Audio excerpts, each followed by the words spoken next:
Hi, this is Dr. Gregory Sadler. I'm a professor of philosophy and the president and founder of an educational consulting company called Reason.io, where we put philosophy into practice.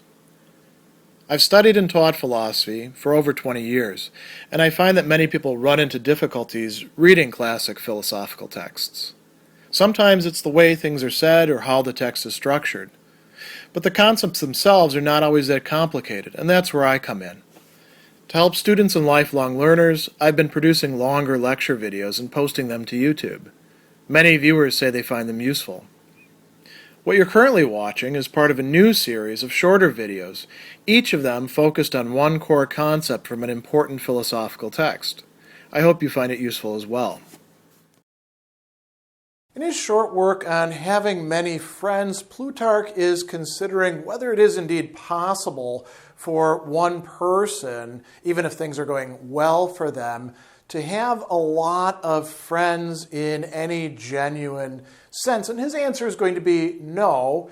And one of the reasons has to do with this function of testing or passing judgment upon the people who we would become friends with. And Plutarch thinks that this is absolutely necessary whether we're considering having a lot of friends, a prospect that isn't going to work, or even just one person who we want to call a friend.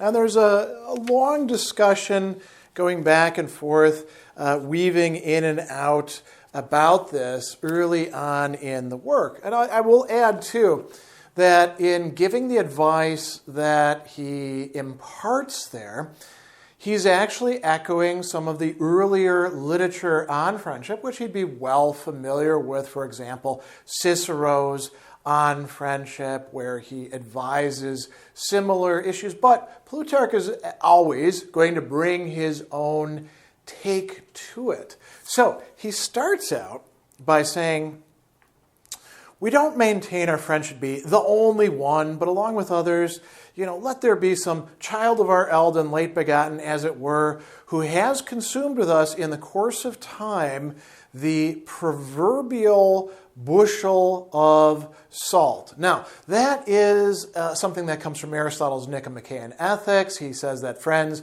have to sit down and eat a bushel of salt together in order to truly say that they're friends. What does that mean? You need to have enough meals with them that you exhaust the salt that's on the table that you would sprinkle onto your food. So you need to spend a good bit of time with them. Does it really have to be a bushel of salt? Well, no. There's all sorts of ways we could frame this. How many games of racquetball do you need to play together? Or how many role-playing sessions do you need to have together? Or how many days of work on the assembly line do you have to put in? Well, there's a number, right?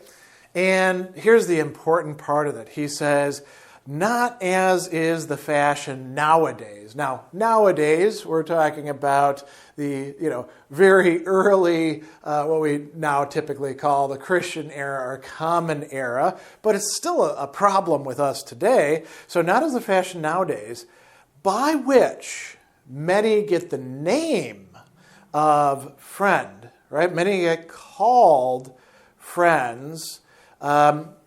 We could put it in air quotes if we wanted, by drinking a single glass, probably, of wine together, or playing ball, or gambling together, or spending a night under the same roof.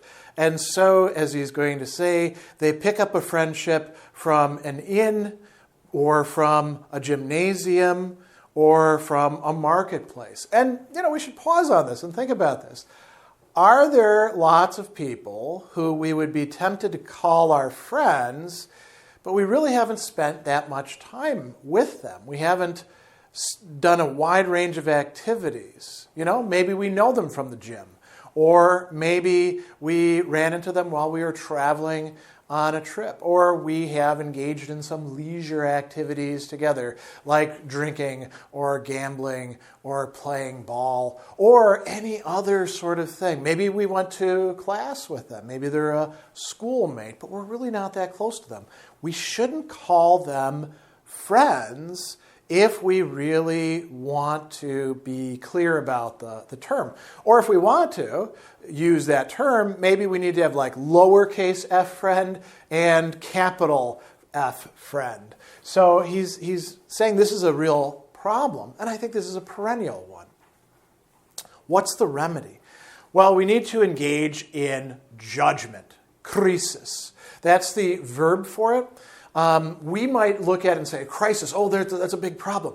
Well, it literally means making a judgment, being a judge, and saying, this is good, this is bad, this is real, this is fake, right? And he says that judgment of friends is actually the most important, kriotaton, the strongest or the best of all if we want to keep ourselves from running into problems. And he says, can we do this in a brief time? The answer is no. We need time for that. Can we also do this in a brief time with many people? And this makes it even tougher to do. So, he talks about people who have a lot of friends with quotation marks. They actually don't know the characters of those friends. And he gives you some examples here. Can we test dancers who are to dance together, or rowers who are to pull together, servants who are to be guardians of properties or attendants of children, let alone the testing of a multitude of friends who are to be in a general contest with every kind of fortune? And so the answer is no, we can't. So there's the factor of time, and there's the factor of how many people are we talking about. Now, why is this important? So Plutarch is going to tell us, and this is a beautiful phrase, tells us that friendship, when rightly and steadily or surely tested or tried, so orthos meaning correctly, straightly, and steadily, in a continual way, babios, when it's tested, then it becomes a refuge for us and a protection. So that's a promise that friendship makes to us. But it has to actually have been tested. And if we're not going to do that, if we're not going to make judgments, we're setting us up for problems.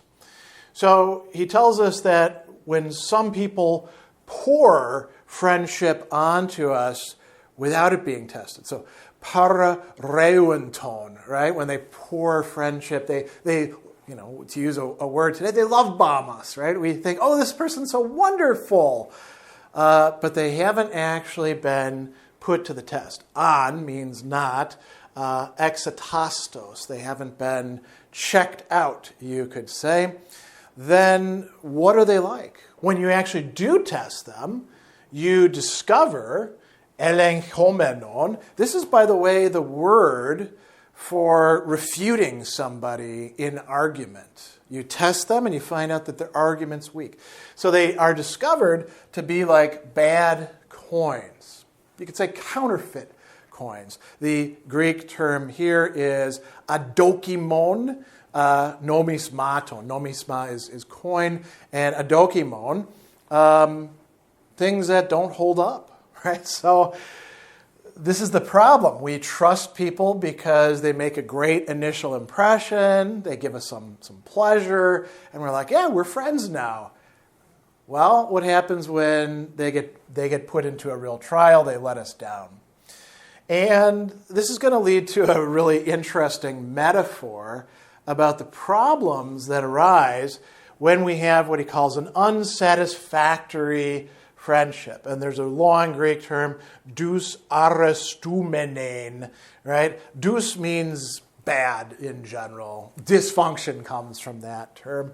And so when we have a friendship that isn't really going to work, we all experience these sorts of things. We thought people were friends. That is like eating bad food. How so? If you've ever had food poisoning, you know exactly what he is talking about. So your stomach hurts. It's not good for you. You feel nausea. You feel pain. He calls this harmful and disquieting food. It cannot be retained without causing pain and injury. You can't keep it in you. Your body wants to put it out. And you might say, well, great. So you throw it up. Well, you don't throw it up in the same way as it went in. And it looks pretty gross and smells pretty gross. And vomiting is not a fun experience. I suppose there could be some people who get into it, but those are pretty rare. And it's the same way with this friendship. You got a bad friend. You can't digest them. You can't make them part of yourself, right? Become the two souls in one body, or one soul in two bodies, or anything like that. So you throw up the friendship, and he's got this metaphor here. He says that the friend either causes pain and intense discomfort by the continued association, or else with accompanying enmity, hatred, and hostility is forcibly ejected like bile. You throw them up. And now, instead of a friend, you got an enemy. So you want to test people before you let them get too close to you, right?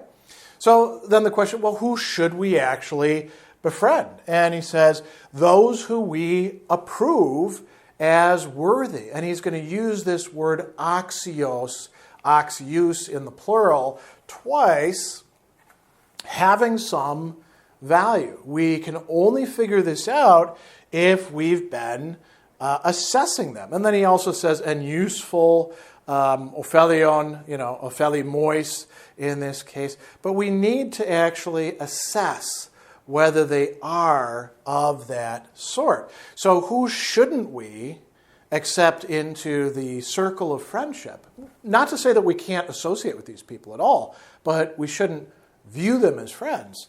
Chance acquaintances, people that we just happen to run into, and tuchomenosi. So tuche is chance. So the people who we just, get brought together with, we ride the same bus, we're in the same class, our kids go to the same school, whatever it happens to be, we're neighbors with them. That doesn't mean they're friendship material. And we should also be on guard against the people who are seeking us out and embracing us before even really understanding our character, right? He talks about people who are looking for us and then people who literally are, embracing or hugging us. Be on our guard against them. The last thing that he says is that it's necessary to preserve or save, quite literally, sodzane. The word sotor comes from that, means savior. So in order to preserve friendship and intimacy, what we have to do is we have to only adopt these things with a person, lambontas, literally to grip them, to seize them, after a long time, poluchrono, right? So we can't immediately decide that somebody's a good person. They may just appear to be a good person. We need to spend that time. And we need to spend it not just hanging out with them, but in passing judgment. Krinesan. So by judging, according to some criteria. And he's giving you some useful stuff here and elsewhere as well, and there's many other authors who do, passing judgment on them, on the person, but also on our relationship with them. So Plutarch takes this as being absolutely important for anybody who wants to have genuine friends and friendships, and it's going to preclude having a whole lot of people who are friends because it does require this time and thought and attentiveness to figure out who really are friendship material and then who display themselves over time as being real friends.